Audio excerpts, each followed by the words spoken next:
Assalamualaikum warahmatullahi wabarakatuh. Sebelum memulai kegiatan, ada baiknya kita berdoa. Aa boleh pimpin doa, Aa? Sebelum kita belajar, marilah kita berdoa. Berdoa dimulai. Doa selesai.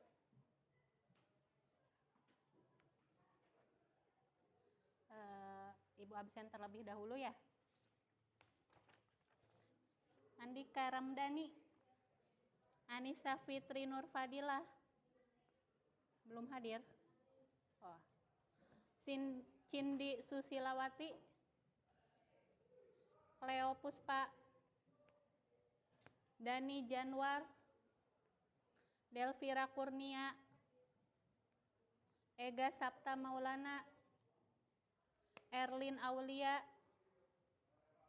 Eis Nur Aini, Fajar sakit ya, Faridah Rashid, Fauzan Agustiana, Firda Destika, Iva Fitri, Kaila Agripina, Lia Aulia, dia nggak ada kabar. M. Aji, izin tadi ya. Magdalena Prida, Maya Ismayanti, Nabila Eliana, Nadifa Ramdhani, Nadia Fauzia, Naila Nur Aisyah, Raja Fadli Maula, Rena Garda, Revan Elvani, Siva Dita, Sofi Nur Laili, Shirin Rahadatul, Tazkia Nur Fauzia, Vita Rajulia, Yunisa. Oke, yang nggak hadir, yang sakit ya sama izin. Kita doakan bersama semoga teman yang sakit bisa segera sembuh.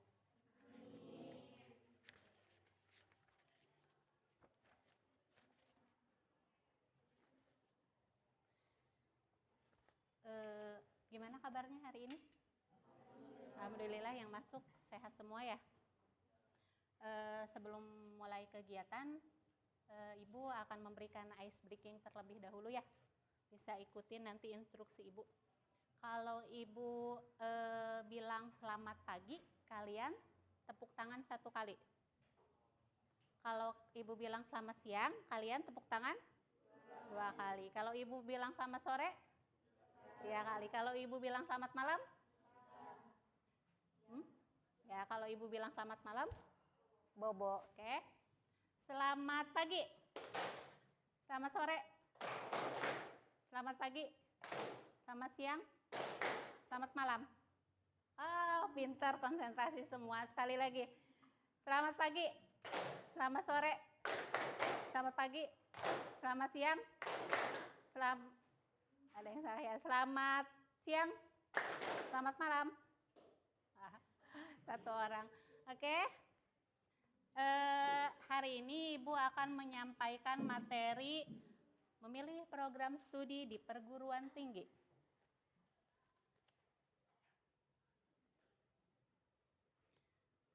Kenapa Ibu berikan materi ini untuk kelas 10, ada yang tahu nggak? Kan biasanya dulu mah Ibu ngasih materi ini untuk kelas 12. Ada yang tahu nggak kenapa Ibu berikan materi ini ke kelas 10? Ya, Neng? Persiapannya lebih dini. Yes, betul. Karena kita kan nanti lomba milih jurusannya lebih spesifik ya. Kayak hukum, kedokteran, jadi untuk edukasi sekarang lebih baik. Iya, betul. Pintar, tepat sekali jawabannya. Supaya bisa persiapan sedari dini ya. Terus juga kan mengingat kalian kurikulum Merdeka berbeda dengan kurikulum kakak kelas kalian, kurikulum 13. Yang mana kurikulum Merdeka itu ketika kelas 11 tidak ada penjurusan MIPA IPS, adanya pengelompokan minat sebagai pengantar kalian ke jenjang yang lebih tinggi gitu. Dengan Ibu menyampaikan materi ini, harapannya kalian bisa menelaah program studi yang ada di perguruan tinggi, mengelompokkannya sesuai dengan bidang keilmuannya. Kemudian pada akhirnya kalian mempunyai kemantapan untuk menentukan pilihan program studi kalian yang akan kalian ambil ketika di perguruan tinggi nanti ya. Karena kemarin Ibu memberikan asesmen di awal semester kepada kelas 10 itu 85% siswa SMA 1 Kuningan akan melanjutkan ke perguruan tinggi. Sisanya 15% mungkin pilihan lainnya, ada yang bekerja, ada yang berwirausaha. Nah, karena 85% yang ingin melanjutkan, kemarin juga Ibu sampel menanyakan sudah bisa belum menentukan pilihan program studi. Ternyata banyak diantaranya yang belum mampu menentukan pilihan program studi, makanya Ibu memberikan materi ini untuk kalian ya. Nanti kegiatan pembelajaran ini dilaksanakan 90 menit ya, 2 jam pembelajaran. Karena Ibu menggunakan metodenya project based learning, jadi nanti akan dibagi menjadi beberapa kelompok, mungkin 5 atau 6 kelompok, supaya kalian berdiskusi dengan kelompok kalian ya, untuk membuat project. Nanti projectnya berupa poster ya. Oke. Untuk kegiatannya nanti Ibu akan menyampaikan PowerPoint, terus juga sebelum kalian memulai kegiatan diskusi akan Ibu berikan video singkat. Terus nanti setelah diskusi, perwakilan kelompok maju ke depan ya untuk mempresentasikan hasil diskusinya. Nah, tugas dan tanggung jawab kalian menyimak materi dengan baik, terus nanti aktif berdiskusi dengan kelompoknya. Kemudian nanti ketika berdiskusi silahkan sampaikan pertanyaan ataupun pendapat kalian, tentunya dengan bahasa yang baik dan sopan ya. Bisa ya? Oke, sudah siap masuk ke materi?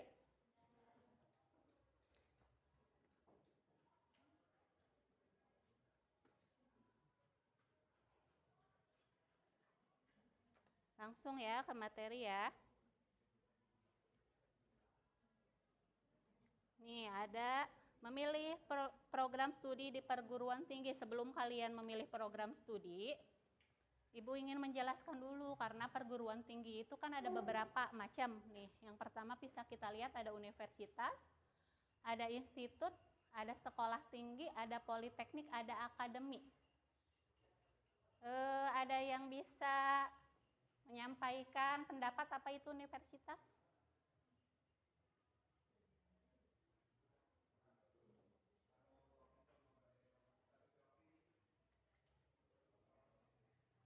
Udah masuk. Universitas itu nggak ada nih, nggak ada yang tahu. Nih, universitas ya tentunya nggak asing. Universitas ini adalah tempat atau lembaga perguruan tinggi yang mana di situ terdapat beberapa bidang ilmu atau disiplin ilmu, berbagai bidang ilmu.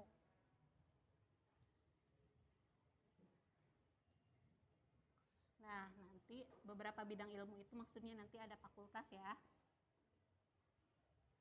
Nih, fakultas, ada banyak fakultasnya.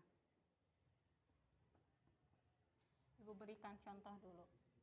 Kayak misalkan, ini misalkan Universitas Indonesia ya. Fakultasnya di sini nanti ada Fakultas Pendidikan contohnya.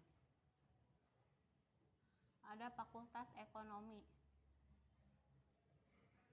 Ada Fakultas Kedokteran contohnya. Atau satu lagi Fakultas Teknik. Nah, dari fakultas ini nanti ada program studinya. Kayak misalkan Fakultas Pendidikan, ada pendidikan matematika, ada pendidikan bahasa Indonesia, ada pendidikan biologi, dan sebagainya dan sebagainya. Kemudian Fakultas Ekonomi, ada yang bisa menyebutkan contohnya? Iya, betul, akuntansi, apalagi? Iya, manajemen, ada lagi? Iya, administrasi, bisnis, dan lain-lain dan lain-lain. Fakultas Kedokteran sama, nanti ada program studinya.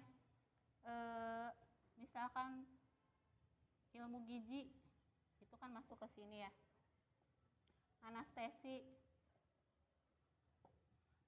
Terus Fakultas Kedokteran Gigi, FKG ya. Fakultas Teknik juga sama nanti. Ada teknik mesin, ada teknik industri, teknik apa lagi? Otomotif, pertanian, dan sebagainya, dan sebagainya. Paham ya sampai sini? Hah? Kayak gitu. Terus yang tadi ada setelah universitas. Nih, kalau universitas contohnya banyak ya, ada Universitas Gajah Mada, Indonesia, Diponegoro, Airlangga, dan lain-lain, dan lain-lain. Kemudian ada institut. Institut ini berbeda dengan universitas gitu. Kalau universitas kan fakultasnya beda-beda ya bidang keilmuannya. Nah kalau institut itu ada beberapa fakultas hanya bidang keilmuannya sama. Kayak misalkan Institut Teknologi Bandung ya. Teknologi Bandung. Itu fakultasnya teknik semua. Nanti fakultas apa? Bidang keilmuannya teknik. Fakultasnya rumpun teknik, nanti program studinya tentang teknik. Teknik mesin, teknik industri, kayak gitu. Di sini misalkan teknik pertanian, teknik peternakan, kayak gitu. Jadi rumpun bidang studinya satu, tapi terdiri dari beberapa fakultas. Nah, kemudian contohnya banyak. Institut Ilmu Al-Quran, Institut Teknologi Bandung, Institut Pertanian Bogor, dan sebagainya. Kemudian ada lagi sekolah tinggi. Nah, kalau sekolah tinggi itu hanya ada satu bidang ilmu. Misalnya sekolah tinggi STKIP yang dekat di kita, STKIP Muhammadiyah ya. Sekolah Tinggi Keguruan Ilmu Pendidikan. Berarti dia hanya ilmu pendidikan. Pendidikan komputer, pendidikan matematika, pendidikan biologi, dan sebagainya. Hanya di ilmu pendidikan gitu, satu bidang ilmu. Kemudian selanjutnya, ini contohnya ada Sekolah Tinggi Intelijen, Sekolah Tinggi Sandi Negara, Sekolah Tinggi Ilmu Ekonomi, dan sebagainya. Nah, ada lagi Politeknik. Nih, kalau Politeknik itu biasanya terdiri dari D1 sampai D4. Belajarnya lebih banyak praktek daripada teori. Kalau misalkan di tingkat SMA-nya mungkin universitas itu SMA ya. Kalau Politeknik itu SMK, lebih banyaknya praktek karena dia tujuannya itu menciptakan lulusan siap kerja. Itu lulusan yang siap kerja. Politeknik itu contohnya banyak juga. Politeknik Keuangan Negara STAN, Politeknik Kesehatan Semarang Poltekkes ya, Politeknik Negeri Bandung, dan sebagainya. Yang terakhir akademi. Kalau akademi biasanya dia bekerja sama satu institusi. Nih contohnya Akademi Telkom Tinggi Penerbangan Indonesia, kerjasamanya sama PT Telkom. Kemudian Akademi Keperawatan Jayakarta, itu diselenggarakannya oleh Dinas Kesehatan dan hanya satu gitu, hanya satu bidang ilmu. Kayak misalkan Akademi Kebidanan, ya udah hanya ada Akademi Kebidanan aja, nggak ada yang lain-lainnya kayak gitu. Sampai sini paham? Paham? Lanjut nggak? Lanjut ya. Kemudian, nah dari berbagai macam perguruan tinggi ini, kalau yang namanya perguruan tinggi negeri, nanti tes masuknya itu ada 3. Yang pertama itu SNBP, yang kedua SNBT, yang ketiga UM, jalur mandiri, ujian mandiri ya. SNBP, Seleksi Nasional Berbasis Prestasi. Tidak semua siswa bisa ikut, hanya berdasarkan kuota yang ditentukan oleh pemerintah. Kalau SMA 1 akreditasinya A, jadi dapat jatahnya 40% siswa terbaik di sekolahnya. Ya, jadi nggak semua siswa bisa ikut seleksi ke perguruan tinggi lewat nilai rapot, hanya 40% terbaik. Makanya Ibu berikan informasi dari sekarang, mumpung kalian masih kelas 1, nilainya yang bagus supaya kalian bisa ikut SNBP. Kalau misalkan siswa kita ada 380, berarti kalau 40%-nya berapa? Sekitar 160-170-an ya yang bisa ikut SNBP gitu. Nanti di ranking semua, bukan per kelas tapi all gitu. Kalau per kelas itu tidak adil. Bisa jadi di kelas ini mah palinternya jumlah nilainya banyak gitu. Tapi di kelas lain mungkin jumlah nilainya lebih kecil gitu. Jadi di rankingnya all tingkat, nanti 40% terbaik bisa ikut ini SNBP. Kemudian yang kedua SNBT. SNBT itu TBK, ujian tulis berbasis komputer. Ya, nanti kalian ikut tes tulis seperti yang kemarin pengumumannya baru keluar kan ya, yang kakak kelas kalian itu ikut SNBT. Kalau kalian nggak lulus dari sini masih bisa ikut ini lewat tes gitu. Kalau yang sekarang SNBT itu jenis soalnya berbeda dengan yang tahun sebelumnya. Tahun sebelumnya itu kan Saintek Soshum ya, karena MIPA dan IPS. Nah yang tahun sekarang walaupun kakak kelas kalian masih menggunakan kurikulum penjurusan MIPA IPS kurikulum 13, tapi seleksi ke perguruan tingginya sudah mulai mengadopsi kurikulum merdeka, yang mana jenis soal untuk seleksi masuknya itu yang pertama TPS, tes pengetahuan skolastik, terus literasi matematika, literasi bahasa Inggris, sama pengetahuan umum gitu. Untuk semua program studi itu hanya itu soalnya. Kalau dulu mah kalau mau ke kedokteran berarti kan dia Saintek ya. Kalau mau ke hukum atau yang sosial berarti soalnya Soshum.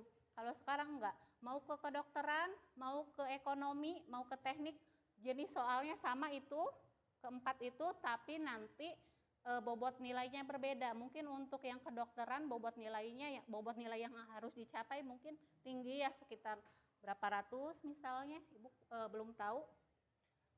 Terus misalkan untuk teknik berapa ratus gitu, tapi untuk jenis soalnya sama. Kemudian yang ketiga itu jalur mandiri. Kalau jalur mandiri nanti seleksi mandiri di universitas yang bersangkutan. Tapi kalau yang untuk jalur mandiri ini biasanya uang pangkalnya berbeda ya. Dari pemerintah itu menetapkan kuota sama untuk semua universitas se-Indonesia. Untuk SNBP ada kuotanya berapa persen, SNBT berapa persen, dan ujian mandiri ini biasanya lebih kecil kuotanya, hanya 10-15%. Tapi untuk ujian mandiri ini biasanya universitas menetapkan uang pangkalnya itu tinggi gitu. Jadi mungkin bahasanya mah yang lolos seleksi prestasinya bagus ya, bisa ikut seleksinya dan bisa memberikan uang pangkal yang tinggi ya, biasanya bisa masuk ke UM gitu. Sampai sini ada pertanyaan, silakan yang ingin ditanyakan. Nggak ada?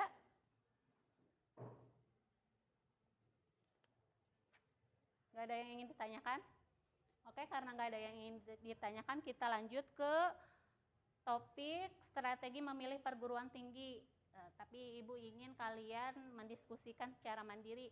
Kita berhitung ya. Ini ada berapa sih? 1, 2, 3, 4, 5, 6, 7, 8, 9, 10, 11, 12, 13. Dibagi 5 aja ya. Berhitung 1 sampai 5, nanti udah 5 kembali lagi ke 1.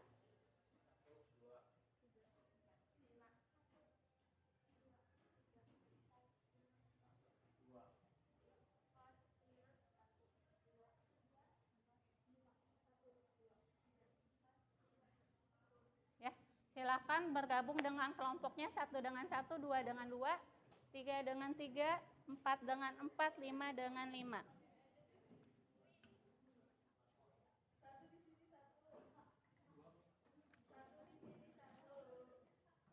Satu. Nih, Ibu kasih kertas kosong buat kalian oret-oret hasil diskusi kalian. 1, 2, kelompok 2, kelompok 2. Kelompok 3. Kelompok 3. 3 mana 3? Kelompok 4.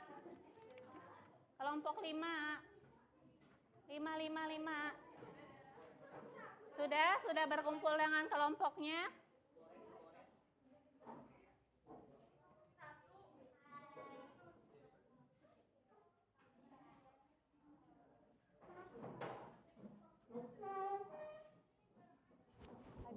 udah masuk dua-duanya. Udah keluar lagi.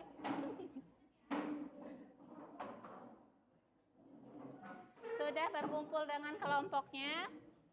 Oke, sebagai pengantar materi diskusi, kita saksikan video singkat hanya 1 menit. Nanti kalian akan mendiskusikan strategi memilih program studi. Ini ada pengantar video singkatnya.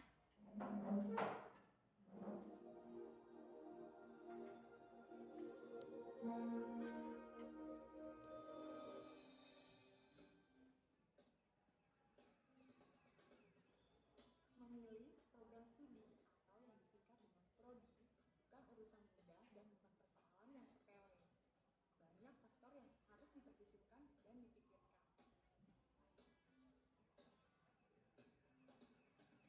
Untuk itu, alangkah baiknya untuk memahami diri. Sebenarnya apa sih cita-cita kita di masa depan nanti? Ingin menjadi apa dan ingin bekerja di bidang apa? Jujur pada diri sendiri dan jangan hanya berdasarkan perintah orang tua atau terpengaruh oleh teman.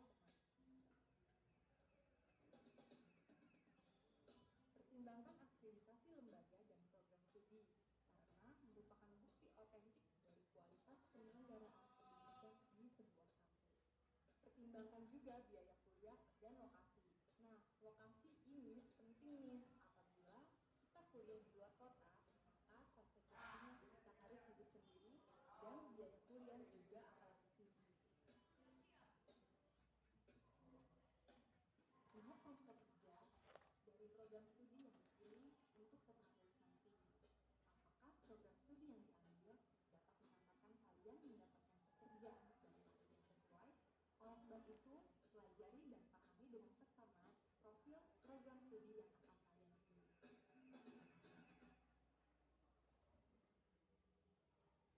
Udah, itu hanya video pengantar aja supaya ada gambaran bahan diskusi kalian. Silahkan Ibu beri waktu 15 menit untuk kalian berdiskusi dengan kelompok kalian. Strategi apa aja sih yang perlu kita ketahui untuk bisa memilih program studi yang sesuai gitu. Silahkan didiskusikan, nanti perwakilan kelompok boleh 1 atau 2 orang maju bergantian ke depan untuk mempresentasikan hasil diskusinya. Nanti pada akhirnya hasil diskusi ini akan kalian tuangkan dalam sebuah poster ya. Silakan.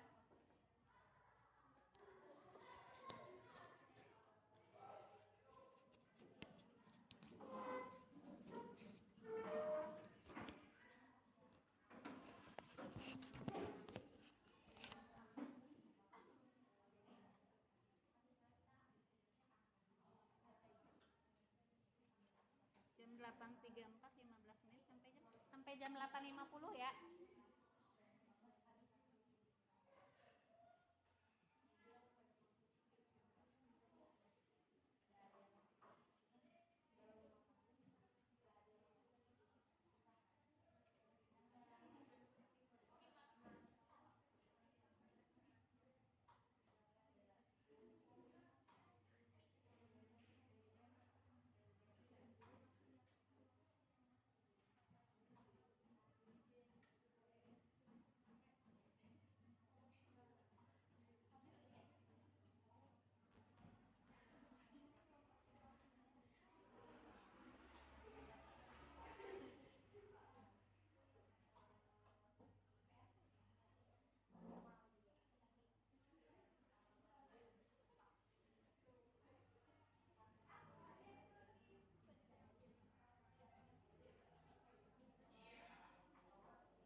Jadi Ibu beri waktu 15 menit dan kalian udah selesai semua, keren. Siapa yang mau presentasi duluan silahkan. Kelompok berapa?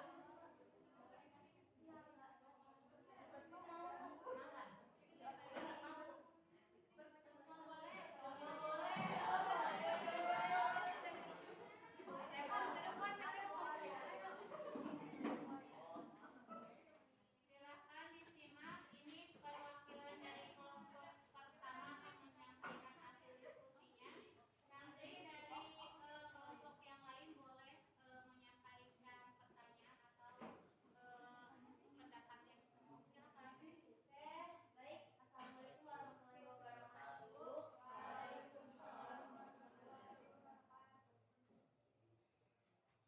Oke, semuanya di sini kita bakal kasih tahu gimana strategi persiapan masuk perguruan tinggi ya. Pertama, silakan Revan pertama diomong. Cari tahu tujuan dan minat kita, prodinya kenapa kita bisanya apa, maunya apa, terus mau kerja apa, kita harus cari tahu dulu.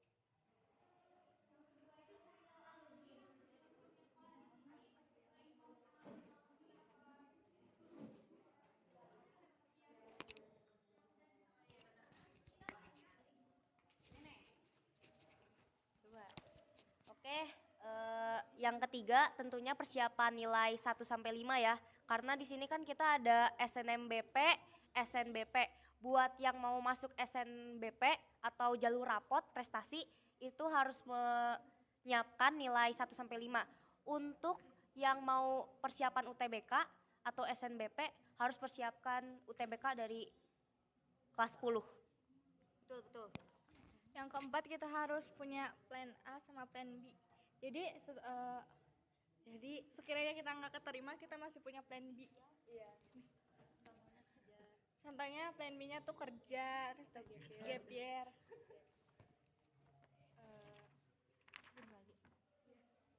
Nah, yang paling penting mah persiapan yang terutama yang ini pokoknya mah persiapan dengan ikhtiar.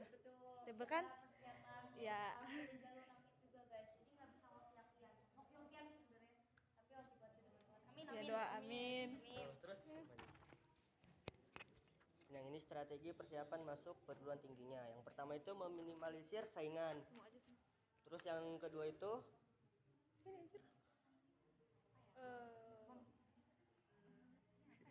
Tambahan nilai.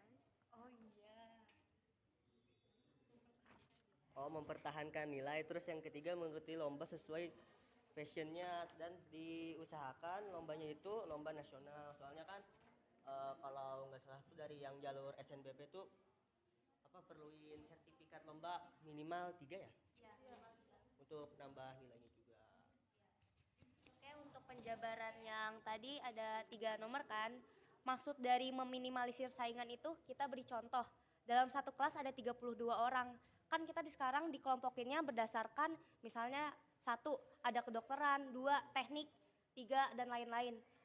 Dalam satu kelas itu kan kita pasti punya prodi yang misalnya aku sama Andika itu kan teknik. Dan kemungkinan besar kita bakal milihnya ITB. Udah pasti dong, Institut Teknologi Bandung ya kan. Teknologi apa teknik ya? Teknologi. Oke, terima kasih ya. Nah, udah pasti kita milihnya yang bagus gitu. Dan maksud dari meminimalisir saingan itu, misalkan prodi aku itu teknik pertambangan. Di kelas aku teknik pertambangan itu misalkan ada 3 orang dan aku ada di posisi ketiga dari segi nilai. Aku udah pasti nggak bakal, istilahnya kalau misalnya masuk ke ITB dengan prodi itu nggak bakal masuk, pasti yang ke 1 yang bakal masuk kan. Jadi aku ganti prodi gitu. Itu yang dimaksud dengan meminimalisir saingan. Kalau pertahankan nilai udah pasti harus pertahankan nilai minimal ke 1, udah pasti. Kalau misalkan di kelas kalian ada yang kedokteran giginya ada 15, minimal ke 1, kita nggak bisa ke 2, ke 3, harus ke 1 gitu menurut aku ya. Terus mengikuti lomba ya tentu kamu kedokteran udah pasti saintek, nggak mungkin ya tiba-tiba ekonomi. Itu udah nggak mungkin banget kan. Kalau kita teknik kamu komputer kan udah pasti OSN, coding atau gimana. Dan kalau DKV lomba menggambar, terus yang akuntansi, manajemen kayak gitu, dan sastra Inggris udah pasti ke bahasa. Makanya ya minimal nasional, jangan yang sekolah atau provinsi. minimal nasional. Gitu deh, terima kasih. Silahkan penutupan ditutup oleh Andika. Ya mungkin sekian aja penjelasan dan presentasi dari kita. Kurang lebihnya mohon maaf. Wassalamualaikum warahmatullahi wabarakatuh. Thank you. Ah, belum.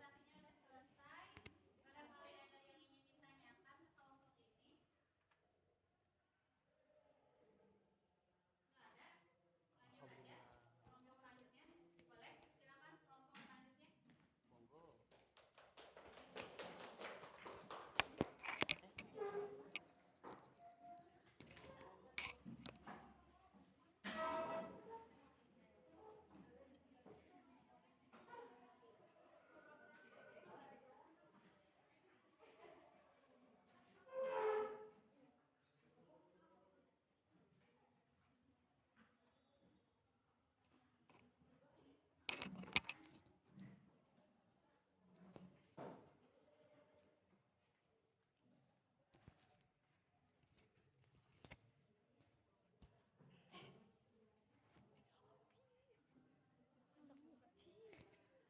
Assalamualaikum warahmatullahi wabarakatuh.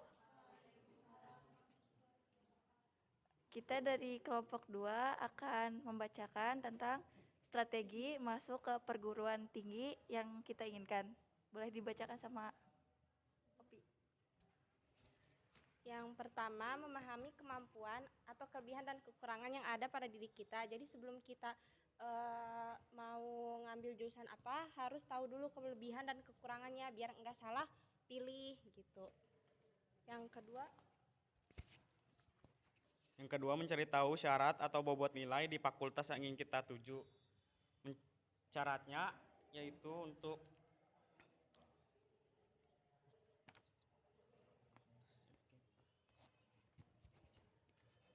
Yang ketiga, belajar dengan sungguh-sungguh untuk mencapai nilai yang diinginkan.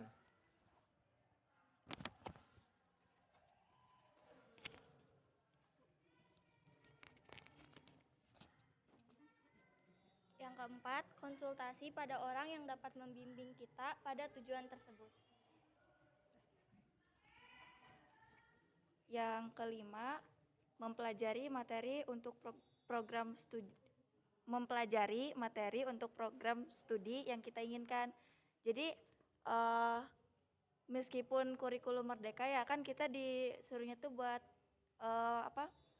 satu program studi aja kan, kayak mempelajari satu pelajaran misalnya. Tapi kita jangan, ya boleh sih terfokus sama program studi itu, maksudnya pada pelajaran itu. Tapi yang lain juga harus seimbang gitu, supaya nilai kita juga bisa mencapai bobot seperti yang tadi dijelaskan di nomor 3 ya, mencapai nilai yang yang kayak syarat di fakultasnya gitu loh. Terus yang terakhir, jangan lupa untuk berdoa kepada Tuhan Yang Maha Esa, dan selain berdoa kita juga harus ikhtiar dan tawakal, karena berusaha tanpa berdoa itu sombong, dan doa tanpa usaha itu bohong. Sekian dari kami. Wassalamualaikum warahmatullahi wabarakatuh.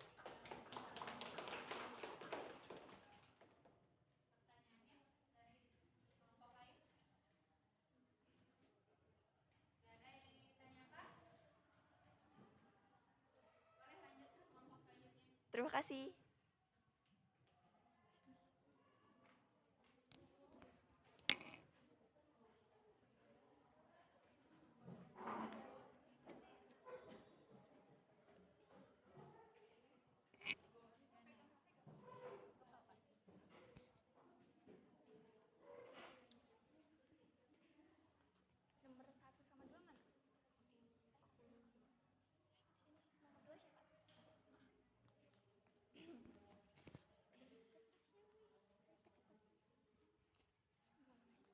Assalamualaikum warahmatullahi wabarakatuh.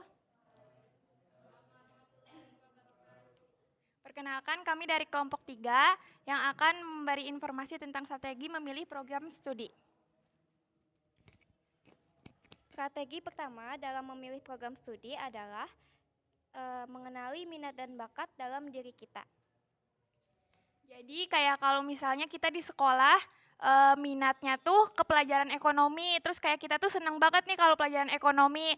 Terus itu yang jadi tujuan kita. Jadi kita tuh pengen nanti kalau misalnya kuliah atau apa tuh yang berhubungan sama ekonomi. Jadi kayak masuk FEB gitu. Untuk yang kedua, mencari tahu informasi lebih lanjut mengenai program studi yang berkaitan dengan minat dan bakat kita.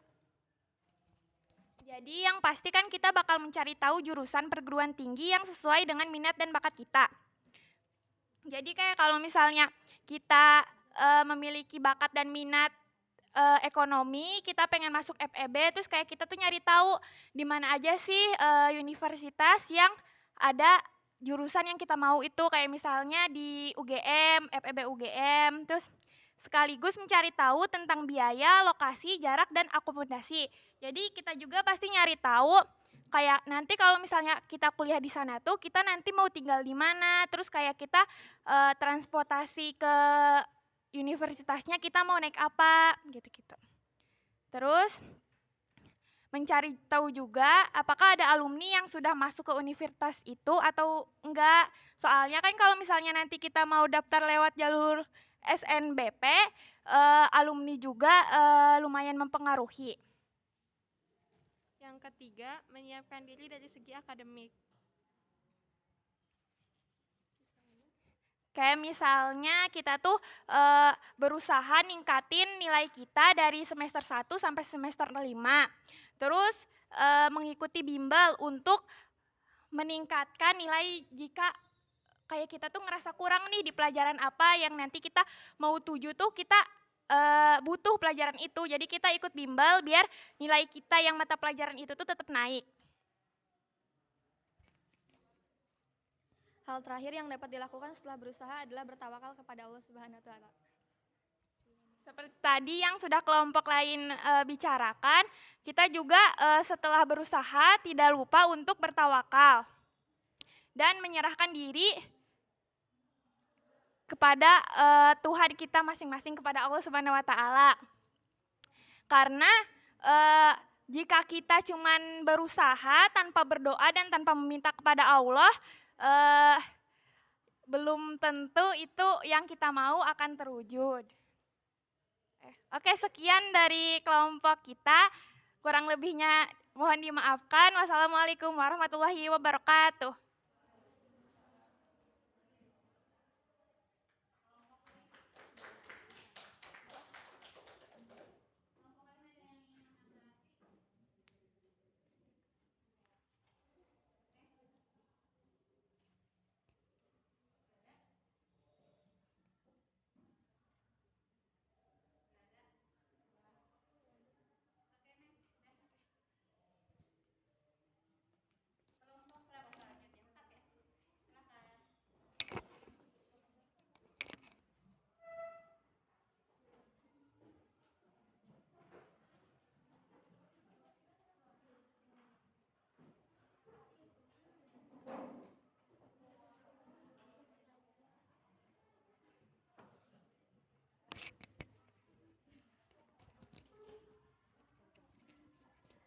Assalamualaikum warahmatullahi wabarakatuh.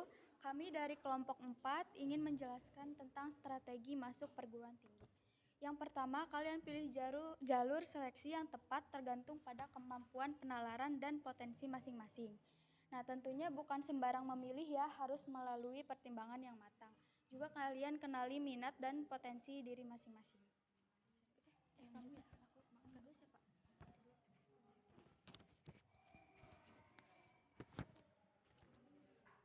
Yang kedua, kenali minat dan kompetensi diri dan pilih jurusan yang potensi bekerjanya luas dan pasti dibutuhkan. Yang ketiga, pertimbangkan biaya yang diperlukan dengan melihat ekonomi keluarga, misalnya memilih jurusan yang ada di luar kota, entah itu tempat tinggal, biaya sehari-hari, dan biaya kuliahnya.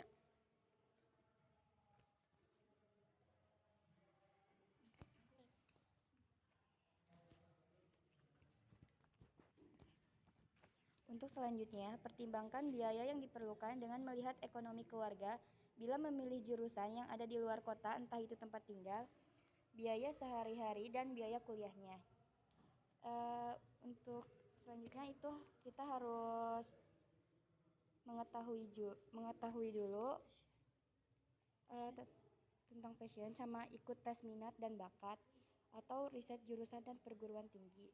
Fokus pada pilihan jurusannya juga. Terus untuk selanjutnya siapa ini? Kamu. Keempat.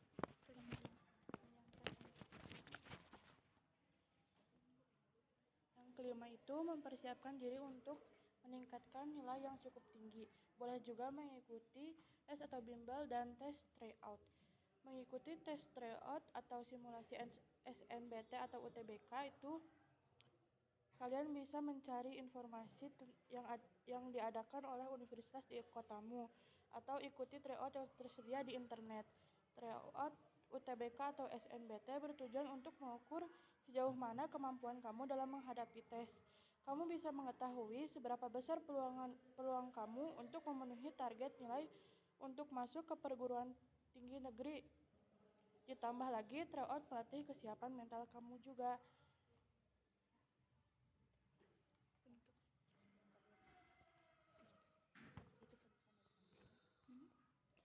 Sekian dari kelompok 4. Ada pertanyaan?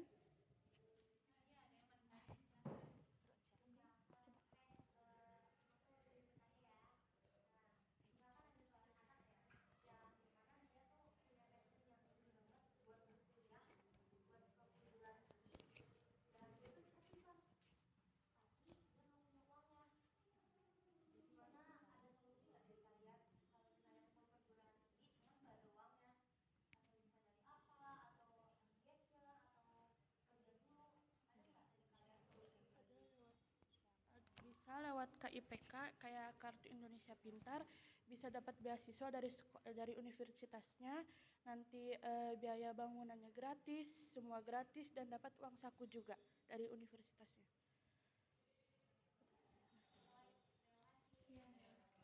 Ada yang bertanya lagi?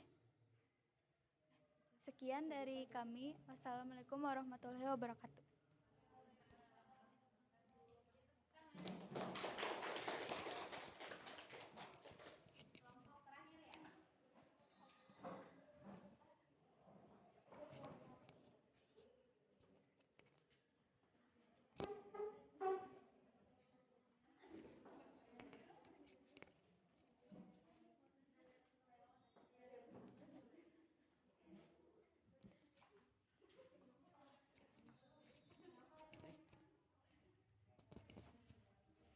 Assalamualaikum warahmatullahi wabarakatuh.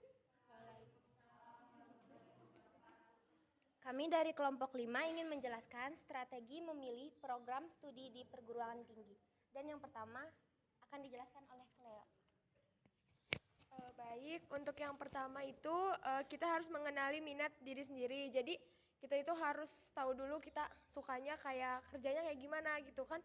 Misalnya ada orang yang suka kerjanya turun ke lapangan, atau yang suka ngadepnya kayak di laptop, atau yang kerjanya pengen bisa di kantor juga tapi bisa dikerjain di rumah juga kayak gitu. Terus yang kedua dijelaskan oleh Yang kedua adalah mengenali kemampuan diri sendiri.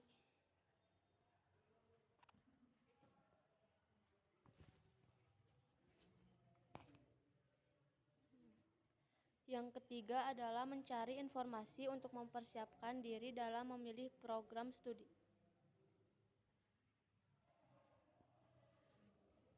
Yang keempat, menggali informasi melalui alumni terkait program studi yang dituju.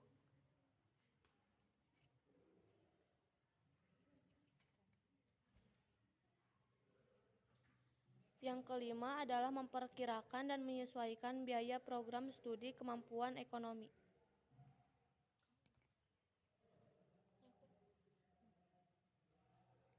Yang keenam, konsultasi ke guru BK dan orang tua atas program studi yang kita pilih.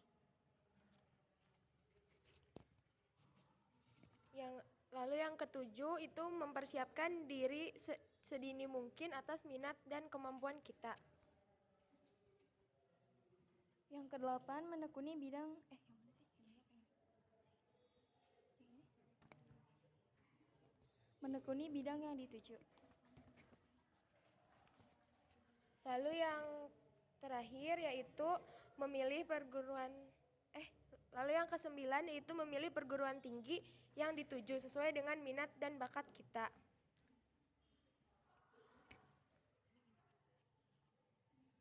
Yang ke-10, setelah kita berusaha, serahkan kepada Allah untuk hasil dan jangan lupa berdoa. Mungkin cukup sekian yang dapat kami sampaikan strategi memilih program studi di perguruan tinggi. Wassalamualaikum warahmatullahi wabarakatuh.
Cari PTN lain.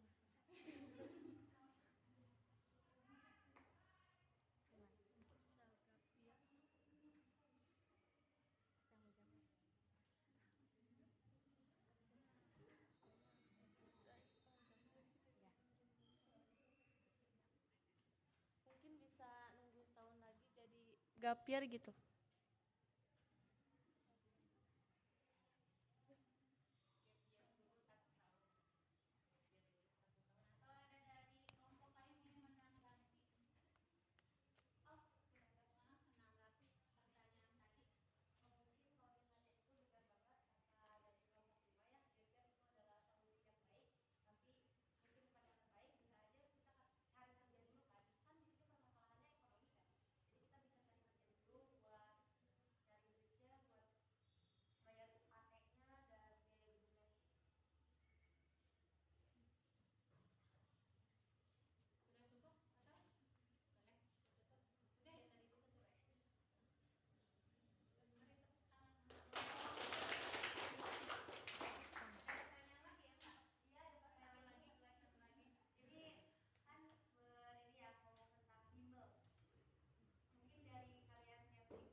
Izin menjawab ya, sebenarnya lebih mudah sih soalnya kan kita juga kalau udah masuk bimbel kita harus tahu tujuan kitanya mau kemana, mau jadi apa, jadi kita harus menekuni pelajaran yang dituju itu. Nah nanti kita bisa bilang kan ke gurunya, konsul juga gitu ke guru-guru yang ada di GO misalnya. Itu kayak kita mau kesini gitu, terus nanti guru juga pasti ngebantuin, oh berarti harus menekuni ini. Nanti pasti dibantuin buat masuk ke universitas yang kita maunya gitu buat ngelanjutin, kayak gitu sih. Tapi balik lagi ke diri kitanya, kalau kitanya mampu pasti bakal gampang sih. Kalau misalnya kitanya niat pasti bisa aja.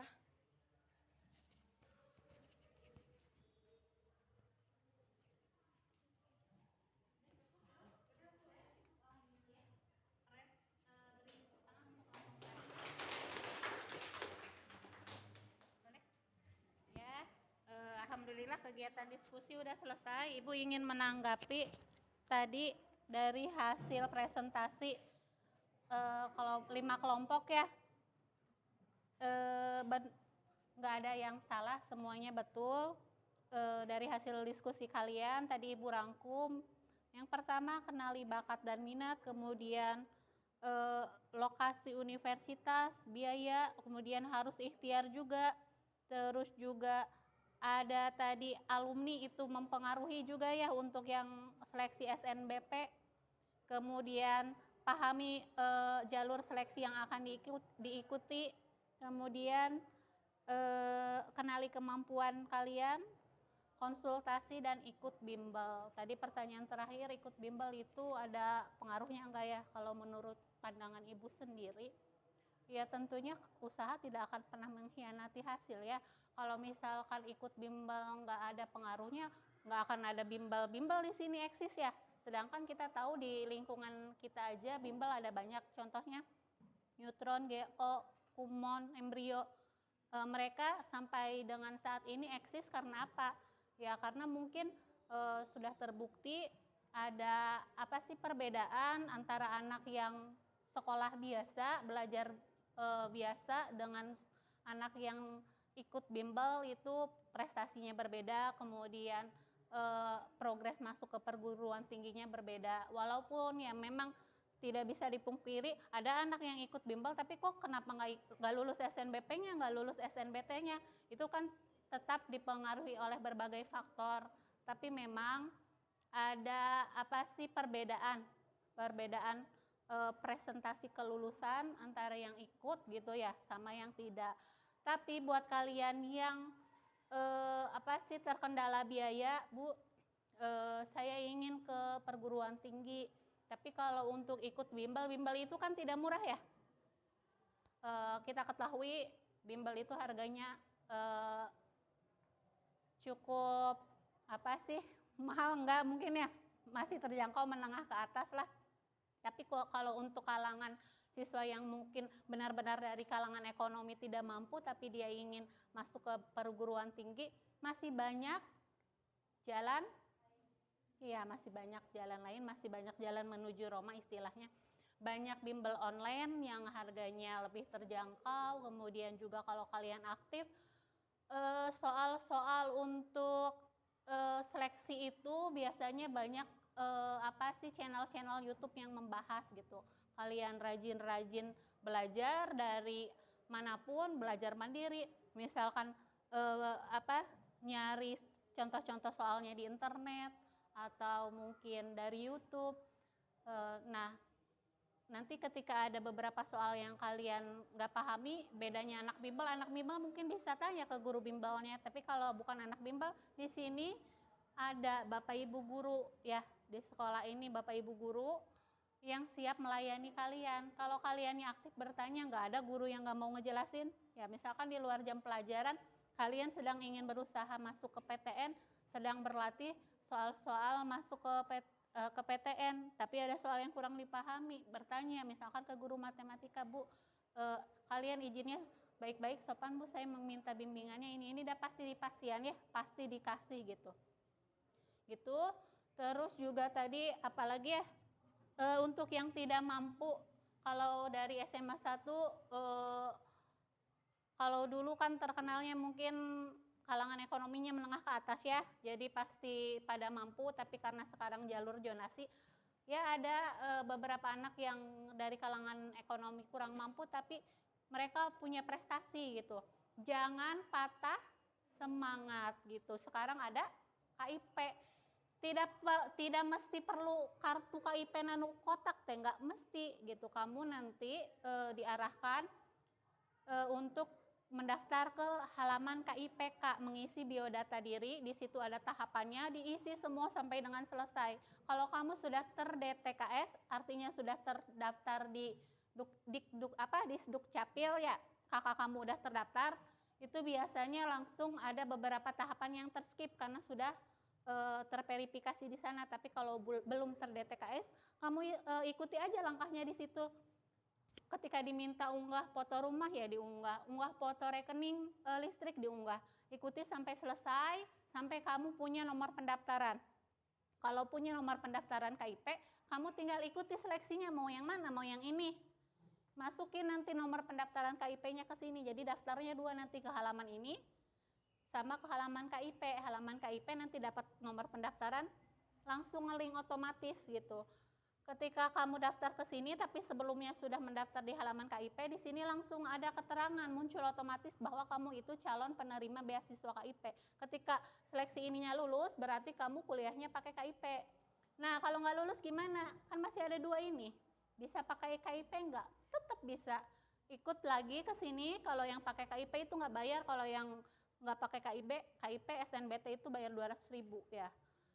Nah, ikut, kalau lulus berarti kuliahnya pakai KIP. Kalau enggak, ya udah masih ada 1 tahap ini UM. Tapi memang kalau UM tergantung universitas ya.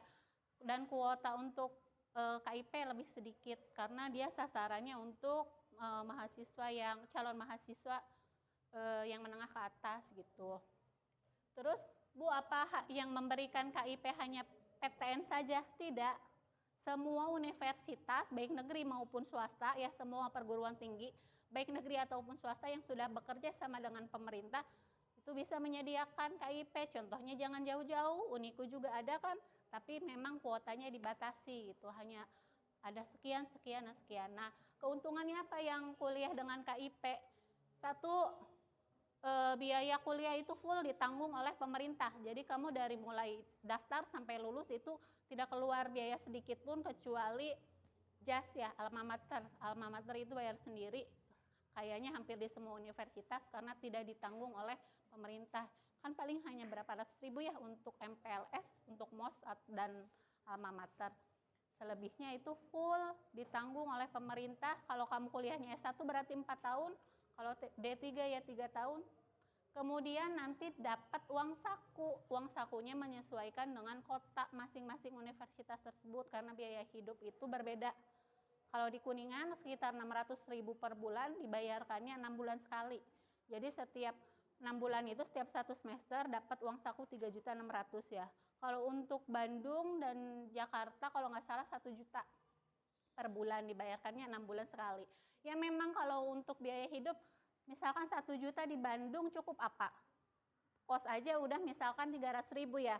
Terus untuk ongkos sehari-hari, ya memang akan kurang-kurang juga uang saku sekian. Tapi kan setidaknya orang tua kamu tidak dibebani dengan biaya kuliah.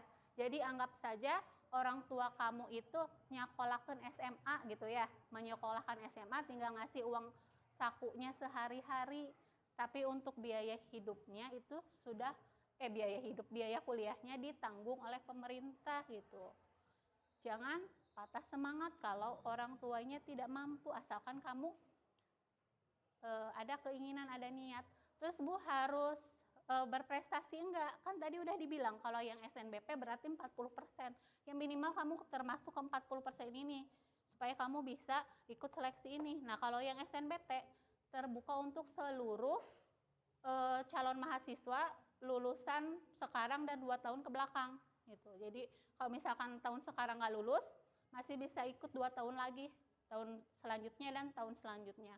Yang sekarang pun ada lulusan tahun kemarin hasil SNBT Ibu rekap, ada lulusan tahun kemarin peraih Olimpiade Biologi, tahun kemarin nggak lulus, tapi tahun sekarang lulus lewat SNBT ke Fakultas Kedokteran Gigi Universitas Pajajaran Bandung. Ya, Fadila apa siapa namanya ya, lupa. Gitu. Nah, yang pertama kali banget benar kalau memilih strategi memilih prodi itu kenali bakat minat. Kalau kamunya nggak kenal siapa kamu, nggak kenal kamu minatnya di mana, fashionnya di mana, nanti nyambung gitu. Nggak nyambung dari awal aja udah nggak tahu, nanti masa mau ikut-ikutan orang lain yang mau kuliah siapa? Kita ya, jadi jangan ikut-ikutan. Nah, ketika memilih itu juga kemarin Ibu kasih angket untuk pemilihan minat, pengelompokan minat di kelas 11. Kan Ibu bilang, Ibu katakan jangan ikut-ikutan teman karena ini akan berlanjut sampai dengan kelas 12 dan sampai dengan kamu memilih program studi. Kalau ikut-ikutan teman nanti pas temannya karena pendirian sendiri mau ke sini, nanti kamu mau ikut-ikutan terus. Enggak kan? Kemudian tadi dari segi lokasi ya, benar, konsultasikan dengan orang tua karena yang akan menyekolahkan kamu, mengkuliahkan kamu itu kan orang tua ya, yang paham. Orang tua siap sedia dari segi biayanya segimana kan orang tua sendiri. Jadi konsultasikan, saya ingin kan utamanya pertama kita tahu minatnya di sini, oh program studinya ini. Konsultasikan dengan orang tua, kata orang tua, oh di universitasnya di kota ini aja gitu. Pertimbangannya apa? Misalkan kata orang tua di Jogja baik, di Jogja mah biaya hidupnya terjangkau, atau di Bandung mah ada saudara, nanti nggak usah ngekos, tinggal sama si mamang si bibi. Itu kan konsultasi dengan orang tua. Kemudian yang selanjutnya, yang namanya universitas negeri itu dari Sabang sampai Merauke berarti udah bagus. Yang namanya universitas negeri mah mau dimanapun itu, jadi jangan terpaku, saya mau ke UI, Universitas Indonesia terkenal, saya mau ke UGM. Walaupun di UGM, walaupun misalkan di Unsika atau di Unsil, ketika akreditasinya sama mah berarti bagus, sama. Akreditasinya minimal B ya. Kamu kuliahnya misalkan di Unsika, Karawang yang deket ya. Pasti anak-anak di sini masih belum familiar. Unsika naon sih Bu? Taunya UGM, UI, Unpad ya, UPI. Unsika Universitas Singapura Bangsa Karawang.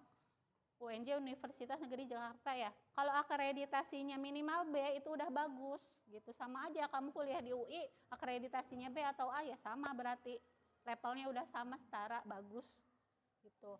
Tapi jangan pilih yang akreditasinya C atau belum akreditasi, kasihan gitu. Nanti kamu ketika lulus susah nyari kerja. Terus kalau misalkan mau daftar PNS kan minimalnya B akreditasinya. Jadi pertimbangkan juga akreditasi kampus. Ada pertanyaan lagi? Udah paham? Udah bisa menentukan? Belum? Udah ada gambaran saya mau kemananya? Udah? Ya kalau sudah ada gambaran, tinggal dimatangkan lagi. Mudah-mudahan nanti ketika kelas 12 kalian sudah mantap, ditunjang dengan nilai rapot yang baik sehingga bisa ikut di SNBP, SNBT maupun UM. Kemudian ya, baik negeri maupun swasta, cek ibu mah ya, kata ibu mah sama aja. Ya ketika akreditasinya memang sudah B, kamu kuliah di Uniku, jurusan akuntansi akreditasinya A, kamu kuliah di UGM akuntansi akreditasinya A, itu sama aja berarti gitu. Misalkan kata orang tua jangan jauh-jauh, di Uniku aja, kamu mah anak perempuan biar dekat sama orang tuanya udah sepuh, nggak mau ditinggal jauh-jauh, ya udah gitu. Misalkan ya udahlah mau nurut sama orang tua, ada sama aja kampus mah ketika akreditasinya sama, kecuali akreditasinya di bawah B ya, cek ke bawah ya jangan gitu. Itu aja. Kalau nggak ada pertanyaan, apa sih pesan dari ibu mah? 1, kenali minat kamu sedari dini. Terus benar yang tadi kalian bilang, ikhtiar ya, usaha tidak akan mengkhianati hasil. Tahu Muhammad Akbar yang kelas 12 kemarin MIPA, yang kemarin pas di perpisahan diumumkan peringkat pertama jurusan MIPA, kan selalu peringkat pertama ya, dia itu berambisi ingin masuk ke kedokteran. Waktu SNBP daftar ke kedokteran Unpad, tapi mungkin belum rezekinya karena kalau SNBP itu memilikan kuotanya sedikit, pesaingnya banyak se-Indonesia gitu. Belum lulus di sini, tapi di SNBT-nya kemarin dia masuk, lewat SNBT masuk Fakultas Kedokteran di Universitas Veteran Jakarta gitu. Dia belajarnya dalam semalam atau dalam sekian tahun kira-kira. Dia belajarnya itu bukan dari semalam, sistem kebut semalam besok mau ujian sekarang belajar, enggak. Dari SD sudah rajin belajar karena terlihat ya usahanya itu dari kecil memang udah udah minatnya, oh saya mau ke sini ke kedokteran gitu. Dimantapkan terus sampai dengan SMP dan sampai dengan SMA. Dari dia kelas 10 masuk ke sini juga dia sudah bilang saya ingin ke kedokteran gitu. Jadi apa sih yang harus kamu persiapkan ketika kamu mau ke kedokteran? Ya saya rajin belajar gitu. Supaya prestasinya bagus, nilainya bagus. Supaya saya bisa meraih impian saya. Masuk ke kedokteran itu sangat sulit, paling sulit di antara semua program studi. Kenapa? Ada yang tahu? Karena grade-nya itu paling tinggi, seleksinya paling ketat. Karena dokter itu berhubungannya sama apa?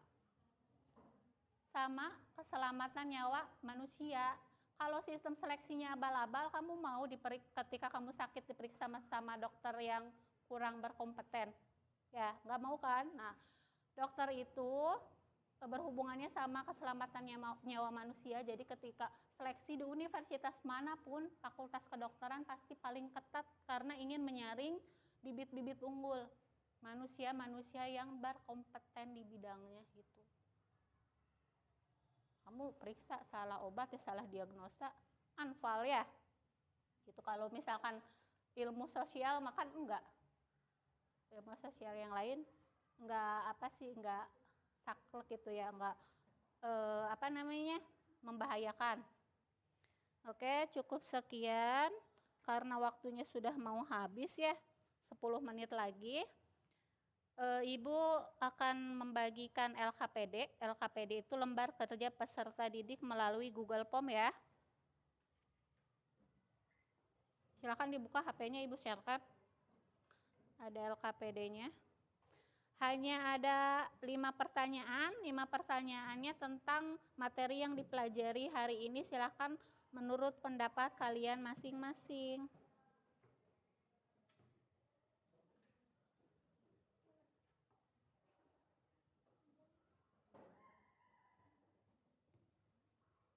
Sudah masuk? Ada? Ada yang belum dapat? Siapa? Namanya siapa, Neng? Yunisa. Yudisa. Nomor apa? Yunisa. Siapa yang belum dapat? Danifa. Oh, Nadifa. Nadifa. Terus siapa lagi? Shirin.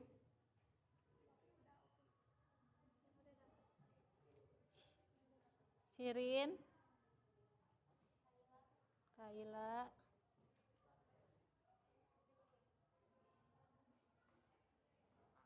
Revan. WA-nya nggak menerima pesan siaran ya? Revan. Siapa lagi? Namanya siapa, Neng? Firda sama Nadia. Firda, Nadia. Ada lagi? Vitara. Vitara. Pertanyaannya hanya 5, silakan diisi sesuai pendapat kalian. Sudah semua? Nama lengkap, bagaimana pemahaman Anda tentang materi, program studi apa yang paling sesuai, apa yang menjadi pertimbangan bagi Anda dalam menentukan pilihan program studi, ada kendala apa dalam pemilihan program studi, sama buatkan kesimpulan singkat. Kesimpulan singkat ya, 1 kalimat juga cukup ya.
Sudah belum? Sudah.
Sudah? Oke, karena waktunya juga sudah selesai ya. 9.37 tepat waktu, kita sampai 9.40, 90 menit. Materi hari ini sudah selesai. Untuk pertemuan selanjutnya silahkan dikumpulkan proyeknya dari hasil diskusi kalian tadi berupa poster ya. Poster tentang strategi memilih program studi. Kemudian di pertemuan selanjutnya insya Allah Ibu akan menyampaikan materi tentang strategi lulus SNBP ya. Untuk pertemuan sekarang sudah cukup. Mohon maaf bila Ibu ada kesalahan ucapan atau kehilapan dalam menyampaikan materi ya. Ibu tutup wabillahi taufiq wal hidayah. Wassalamualaikum warahmatullahi wabarakatuh.